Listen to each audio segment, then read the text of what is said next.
작년 여름 지나고라고 기억이 되는데 저희 교회 피아노 세대가 다 조율이 필요했습니다. 오랫동안 조율하지 못해서 전화를 하고 이제 조율사가 왔습니다. 두 사람이 왔는데 아버지는 얼굴이 익숙합니다. 제가 여기 교회 부름받아 온 때부터 전화해서 오셨던 분이라 익숙한데 또 한 사람이 왔어요. 이렇게 젊은 친구인데 수염을 길게 기르고 멋진 모습으로 들어왔어요. 누군가 봤더니 아들이었습니다. 아버지는 어느새 나이가 많이 들었고 3층에 올라가서 학생부실에 피아노를 조율하고 아들은 재빠르게 가장 그래도 시간이 걸리는 본당의 그랜드 피아노를 열심히 조율합니다. 시간이 흘러서 여기 조율을 다 끝내고 아버지는 아직 끝나지 않았는데 이 아들이 아동부실까지 재빠르게 가서 아동부실 피아노도 조율을 다 마칩니다. 그리고 이 본당 밑에 입구 로비에서 만나서 계산을 하게 됐습니다. 당연히 수고했으니까 비용을 줘야죠. 얼마입니까? 그랬더니 법은희 교회는 목사님이 저희 아버님 때부터 고객이었기 때문에 이번까지는 아버님 때 받았던 그 금액으로 해드리겠습니다. 그래서 그래도 괜찮겠냐고, 괜찮다고 너무 고맙다고 그랬어요. 그리고는 친절하게 피아노에 대해서 이렇게 저렇게 안내를 합니다. 습기가 어떻게 조심해야 된다 이런 것들을 여러 가지 이야기들을 하고 돌아갔습니다. 아버지도 장인인데 아들도 전문가인 장인이라는 사실을 느낄 수가 있었습니다. 오늘의 시대는 앞으로는 더더욱 어떤 한 분야에 있어서 전문가, 장인이 되어야 하고 필요한 시대이죠. 장인은 곧 자기가 어떤 분야를 맡았든지 거기에 대해서 지식이 있고 또 굉장히 유능하고 숙련된 사람일 때 장인이라고 말합니다. 그렇게 실력이 있을 때 성경은 그런 사람을 지혜자라고 이야기합니다. 잠언은 지혜의 책이죠. 지혜란 말은 호크마라는 단어를 사용했는데 그들이 하는 일에 있어서 지식과 숙련됨, 유능함, 그래서 실력을 갖췄을 때 그런 사람을 지혜자다 이렇게 부르는 말입니다. 그러면 오늘 성경이 말하고 있는 지혜자는 누구일까요? 바로 하나님을 경외함에 있어서 숙달된 사람, 그가 바로 지혜자입니다. 그리고 잠언은 지혜자들이 하나님을 경외하는 것이 무엇인지를 자신들의 생활 속에서 경험 속에서 성령의 감동을 받아서 끊임없이 쏟아놓은 책이 잠언서의 내용들로 가득 채워졌고 거기에는 대부분 짤막짤막한 격언이 될 만한 이런 이야기들로 채워져 있습니다. 그러니까 잠언이란 말 자체가 지혜자들이 쏟아놓은 하나님의 말씀인데 그것은 훈계가 되는 짧은 말, 속담, 격언 이런 뜻이죠. 그러면서 동시에 잠언이라고 우리말이 이렇게 기록되어 있는데 이 잠언이라는 말의 더 근본적인 의미는 마샬이라는 단어를 썼습니다. 여기에는 두 가지 의미가 있어요. 언젠가도 한번 잠언서 말씀할 때 나눈 적이 있는데 무엇뭐와 같다, 무엇뭐과 비교하다 이런 뜻이 있어요. 여러분이 우리 교우들께서 잠언서 읽어보면 뭐뭐와 같다, 무엇과 무엇을 비교하면서 그 중에 더 훨씬 나은 것을 선택하도록 기록되어 있어요. 확실히 잠언입니다. 또 하나의 의미는 웃음거리라는 뜻이 있어요. 한 국가, 여러분 국제사회에서 한 나라가 웃음거리가 되지요.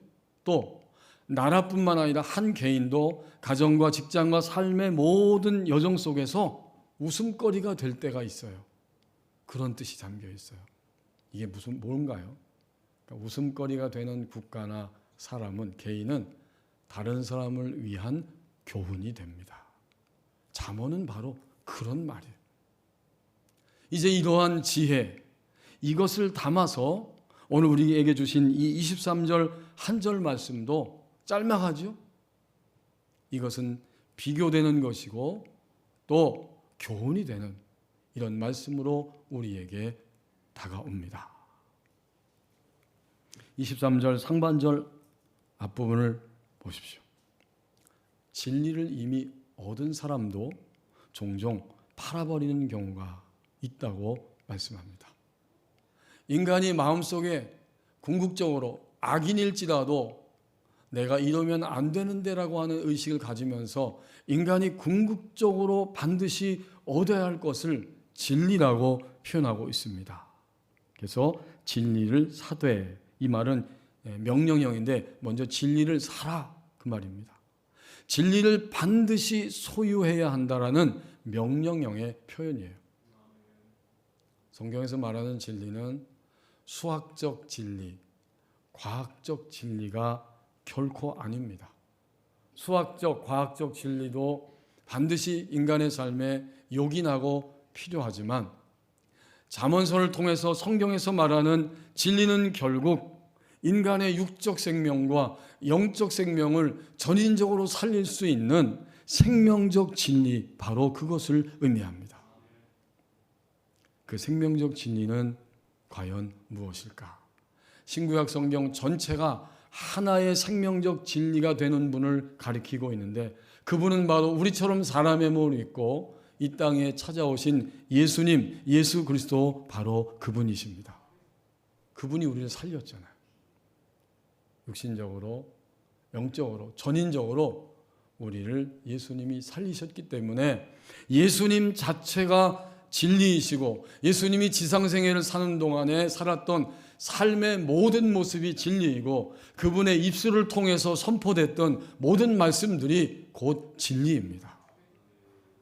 그래서 예수님은 단순하고도 분명하게 내가 진리다 라고 말씀하셨어요. 직접.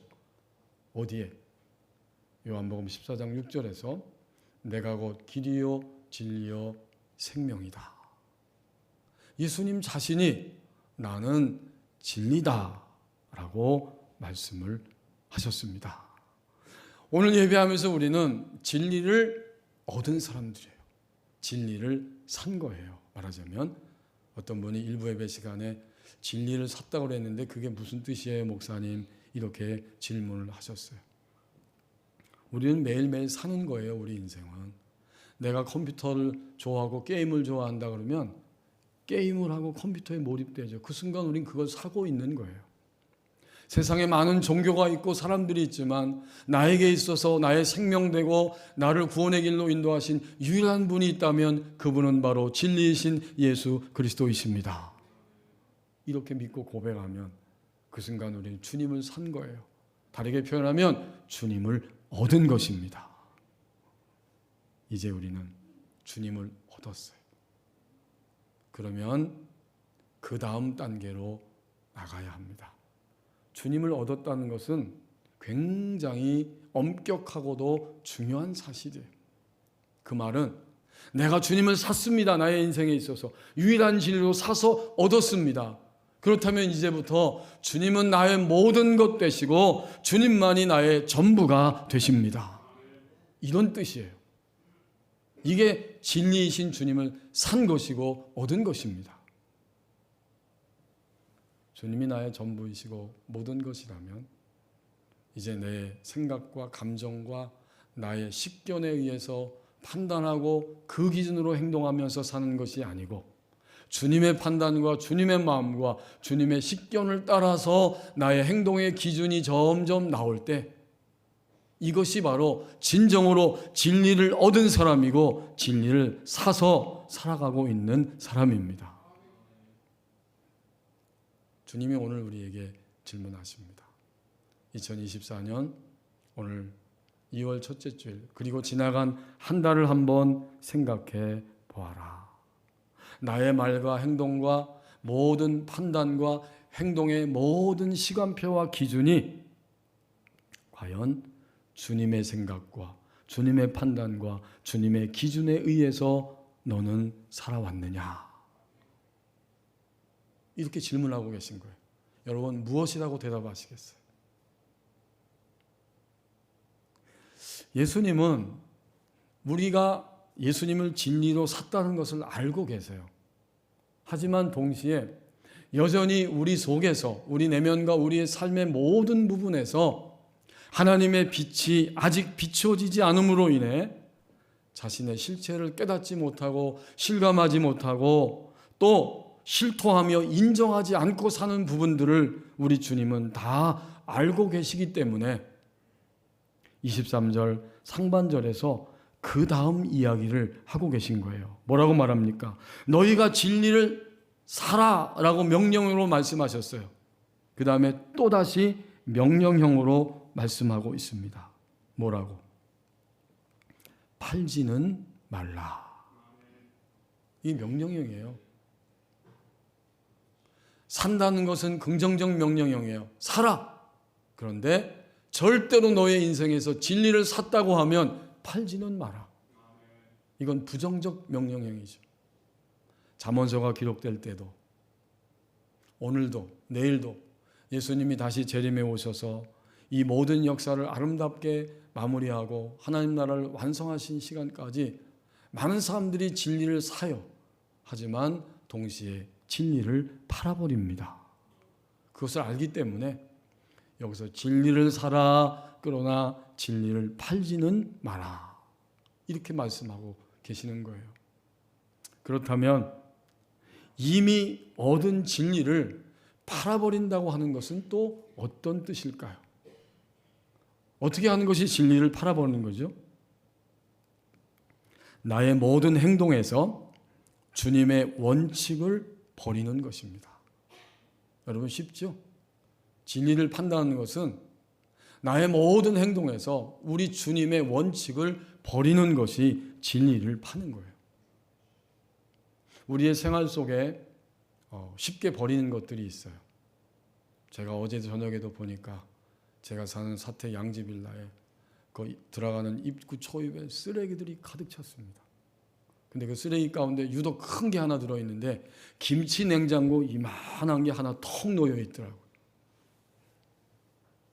오래돼서 쓰지 않을 뿐더러 신제품이 계속해서 나오니까 가전제품은 수명이 길지 못하더라고요. 오래되고 신제품 나오니까 버리는 거예요. 하나만 더 우리 사람들이 버리는 것을 쉽게 생각할 수 있는데 그것은 오래되고 똑같이 유행이 지나버려서 더 이상 입고 싶지 않은 입을 수 없는 옷입니다.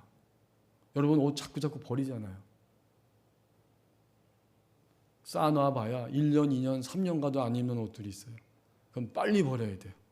오래되고 유행이 지나버려서. 이게 버리는 거예요. 옷도 버리고 가전제품도 다 버리지만 우리 주님의 원칙은 유일하고 온전한 생명의 원칙이기 때문에 결코 이것을 버릴 수는 없습니다. 그럼에도 불구하고 내 기분에 따라서 상황에 따라서 우리는 쉽게 주님의 원칙을 버리고 맙니다. 이게 진리를 파는 거예요. 보편적인 주님의 원칙은 이미 보편적으로 너무나 중요하기 때문에 그 주님의 원칙은 성경 말씀, 하나님 기록된 말씀에 다 나와 있죠. 보편적인 주님의 원칙은 하나님을 사랑하라는 것이고 이웃을 내 몸과 같이 사랑하라. 이게 보편적인 인류에게 주시는 주님의 원칙입니다. 이웃은 누구죠? 이웃은 나를 제외한 모든 사람이 이웃입니다. 내 가족도 이웃이에요. 남편도 아내도 자녀도 부모도 다 각자 혈육인데 동시에 다 이웃입니다. 내가 사랑해야 할 대상이에요. 내가 알고 있는 소위 지인들도 교회 성도님, 우리 집사님들, 권사님들, 장로님들, 목사님, 인류 전체가 다 이웃입니다. 그런데 이 보편적인 원칙, 이웃을 사랑하라고 하는 원칙, 이것을 우리는 너무나 자주, 아주 자주 쉽게 버립니다.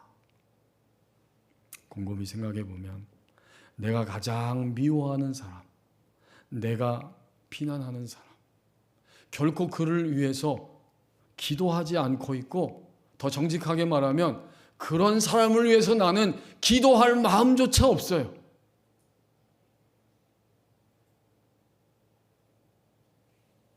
그런데 그들은 누구입니까? 내가 모르는 사람이 아니에요. 모르는 사람은 미워할 리가 없죠. 내가 다 알고 있는 사람임에도 불구하고 그들을 미워하기 때문에 그들을 위해서 기도하지 않고 있고, 그리고 기도할 마음조차도 없습니다.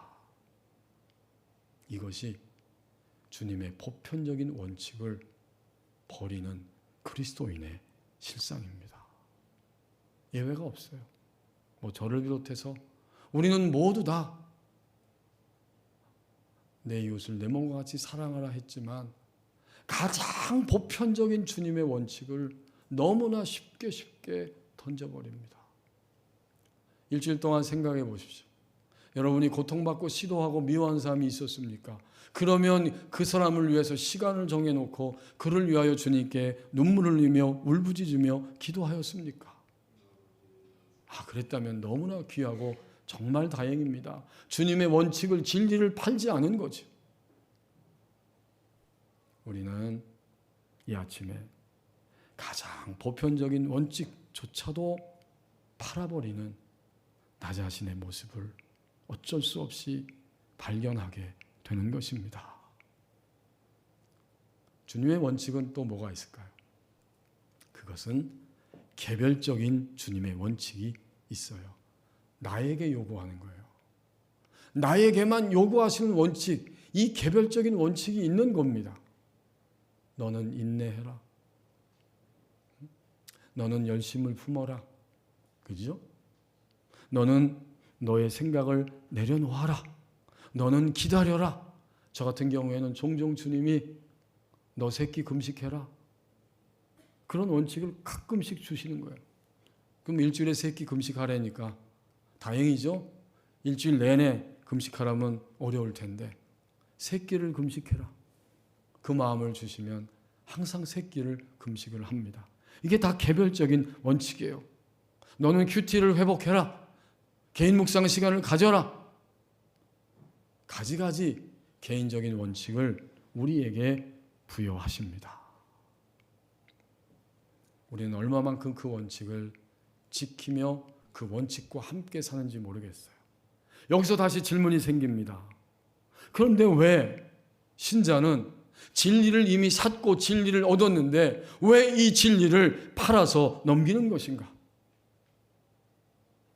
우리가 왜 이 진리를 팔아 넘길까요? 거기에는 적어도 두 가지 근본적인 원인이 있습니다. 첫째는 무지함입니다. 주님의 원칙이 나의 쓰라림보다, 나의 고통보다, 나의 두려움보다 주님의 원칙이 나를 살리는 손길임을 진정으로 모르기 때문입니다. 우린 여기에 자주자주 걸려 있어요.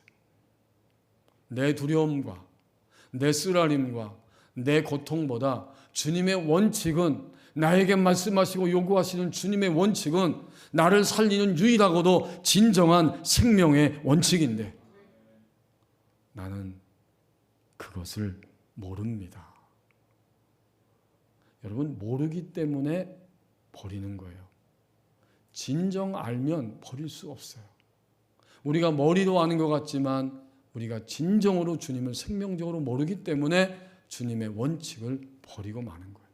이게 뭐죠? 무지함입니다. 죄송하지만 무식하다는 말과 비슷하죠? 근데 좀 더 존중해서 우리 가운데 적용해야 돼요. 우린 사실 무식해요. 주님에 대해서 무식해요. 주님에 대해서 무지한 거예요. 내가 이해될 때만, 내 감정과 지식이 이해될 때만 우리는 주님 말씀에 예스라고 말할 수 있어요. 이게 바로 우리의 무지함입니다.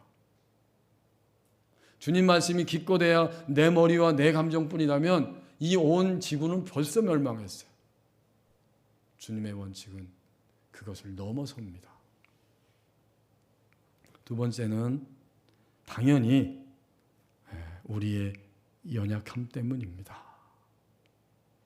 주님의 원칙을 순종해 드릴 때 그것이 전부이고 그것이 나를 살린다는 것을 아직은 믿을 수 없는 우리의 영적인 연약함, 우리의 영적인 어림, 악이기 때문에 주님이 요구하실 때, 우리에게 원칙으로 주실 때 그것을 순종해 드리기가 어렵습니다. 순종하지 않기 때문에 우리는 버리는 거예요. 수많은 원칙들을 나의 연약함 때문에 결코 순종해 드리지 못하고 버렸어요. 우리가 이렇게 주님의 원칙을 버리면 진리를 얻었지만 샀지만 그 진리를 팔아버리면 그것은 나에게도 손해고 주님에게도 손해를 가져옵니다. 나에게 손해는 뭘까요? 주님을 믿으면서 주님이 주시는 그 풍성한 사랑과 역사를 내가 누리지 못하고 살아요. 한 몇 주 전에 제가 어떤 분의 차를 운전하면서 딱 타고 보니까 버튼키예요.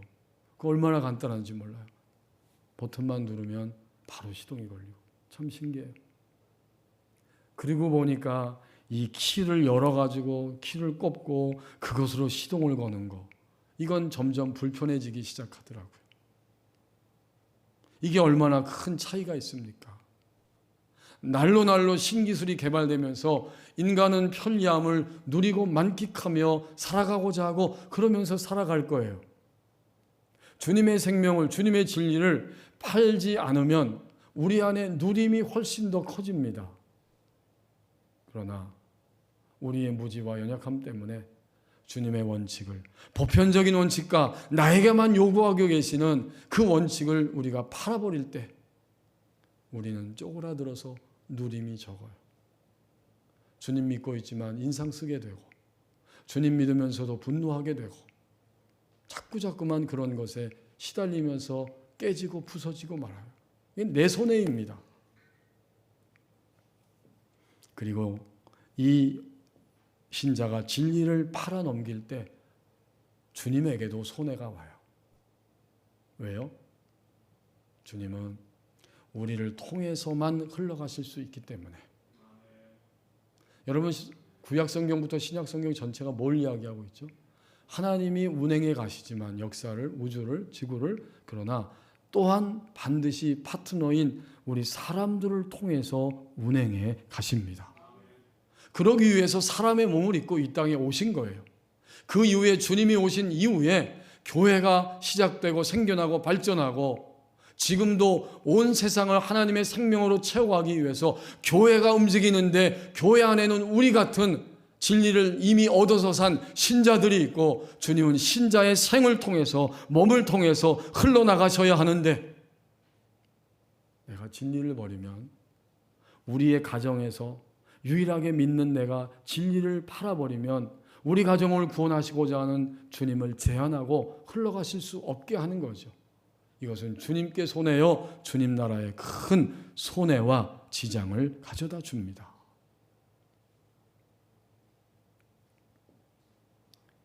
이것은 나에게도 굉장히 치명적이죠. 제한된 이 짧은 지상생에 살아가는 나에게 있어서도 진리를 팔아버리는 것은 나에게 엄청난 손해이기 때문에 치명적입니다. 오늘 2월 첫째 주일 예배할 때에 잠시 생각해 보십시오. 그리고 인정하고 깨달아지면 고백하십시다. 속으로. 내가 팔아버린 진리가 이런 것들이 있었습니다.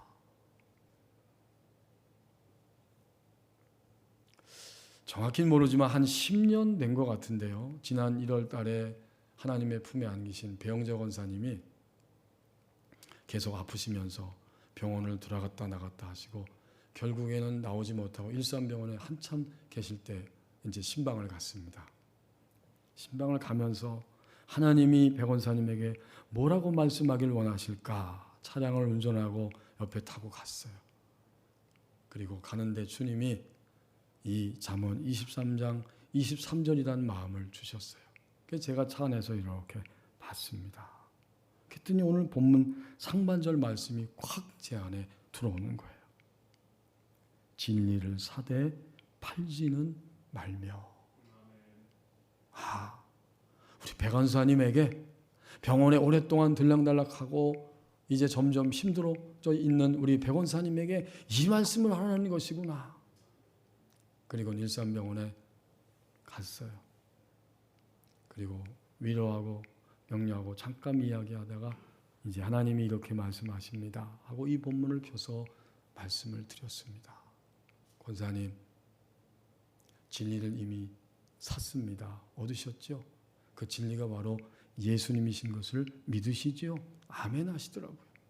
그러면 지금 권사님이 병원 들락달락 하시면서 안타깝고 가족, 자녀, 또 손자 생각할 때 걱정되시죠. 걱정되죠.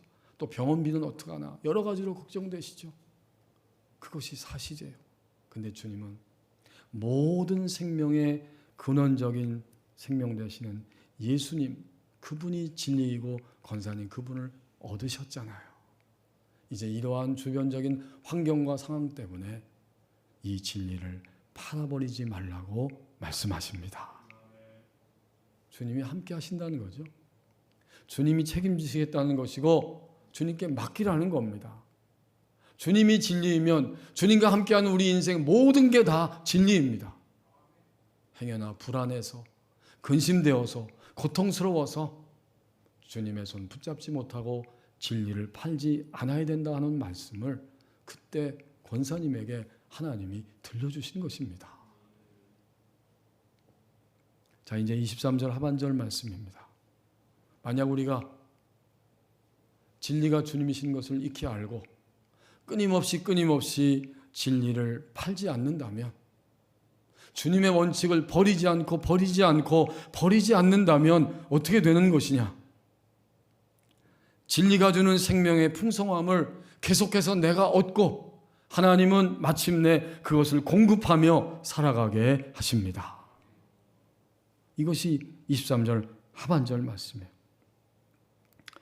진리가 시작됐고 진리는 계속해서 진행되고 있는데 진리는 우리의 삶 가운데 어떻게 효용성을 가지고 역사하느냐? 지혜와 훈계와 명철도 그리할지니라. 지혜와 훈계와 명철도 팔아서는 안 된다는 이야기이고, 이 말은 진리라는 것이 우리가 인생을 살 때 주님의 백성으로 살아갈 때 지혜도 되고 훈계도 되고 명철도 된다, 그런 말이에요. 한 가지가 벌써 세 가지가 되고 네 가지가 된 것입니다. 이 얼마나 풍성합니까? 근데 그 풍성함은 내 안에 담겨져 있었는데 내 안에 담겨져 있던 것들이 나를 통해서 흘러가도록 주님이 그렇게 이끌어 가십니다. 이게 신자의 삶에 너무나 중요한 법칙이죠. 진리는 나 혼자 가지고 있는 게 아니에요. 내 안에 진리가 계속해서 유지되고 풍성하게 되니까 주님은 나를 적재적소에서 그 진리를 흘러보내는 사람으로 살아가게 하십니다. 그러면 주님을 믿고 난 이후에 나는 점점 나의 연약함과 죄에서 해방되게 되고, 그것을 주님이 알고 나도 알고 보는 사람들이 알기 때문에 그때부터는 주님이 계속 흘러가신다, 그런 말이에요. 지혜가 뭘까요? 이제 진리에서 풍성함이 시작되고 지혜가 나오게 되는데, 지혜는 매사에 주님 편에 서는 판단력입니다. 이게 지혜예요. 훈계는 뭘까요? 이 훈계는 나 자신의 말과 생각과 행동과 움직임, 언행 심사에 있어서 주님의 마음을 깨달아 알면서 나를 객관적으로 볼 수 있는 나 자신을 돌아보는 것이 바로 훈계입니다. 주의할 것이 이거예요. 내 안에 생명이 흘러가도 항상 나는 나를 살펴봐야 돼요. 그래서 훈계가 내 안에 넘치게 되는 거예요. 나의 언행 심사, 이 모든 것 가운데에서 우리가 진정으로 주님의 마음을 깨달아 알고 사는가? 내가 나를 훈계하는 거죠. 나를 돌아보는 거예요. 이게 진리가 흘러넘치는 장면 가운데 하나가 되고요. 세 번째는 명철이라고 합니다. 이제 진리가 명철까지 흘러가면 자연스럽고 평범하게 우리는 주님의 지시를 알아차리는 통찰력의 증가가 나타납니다. 주님의 지시를 자연스럽게 알아차리는 통찰력이 점점 내 안에서 증가됩니다. 그게 바로 명철, 밝아지는 거예요. 이쯤 되면 어떻게 될까요? 우리 안에 있는 생명이 다른 사람에게 흘러가게 하십니다. 이것은 한 사람만의 역사가 아니에요. 하나님의 생명은 너무나 놀랍고 신비해서 내 안에 채워져서 흘러가면 그것이 다른 사람에게 전달되지만 다른 사람에게 전달되는 순간 나에게도 채워집니다. 이게 영적 법칙이에요. 우리가 서로 만나서 주님을 이야기하고 주님 안에서 나의 아들의 문제, 남편의 문제, 자녀의 문제, 이런 모든 삶의 문제들을 다 나눌 때, 이야기할 때 그 안에서 주님의 생명이 그도 얻게 하고 나도 얻게 하는 거예요. 혼자만의 이야기가 아니에요. 그래서 혼자 신앙생활하는 사람은 반만 하는 거예요. 내 안에 아무리 주님의 신비한 능력과 환상과 음성을 들었다고 해도 이것이 다른 사람에게 전달되고 서로에게 나눠짐이 없으면 그것은 반밖에 안 돼. 함께 나누어질 때 거기엔 주님의 풍성한 생명이 피차에 얻게 되고 공급되고 흘러가게 되는 것입니다.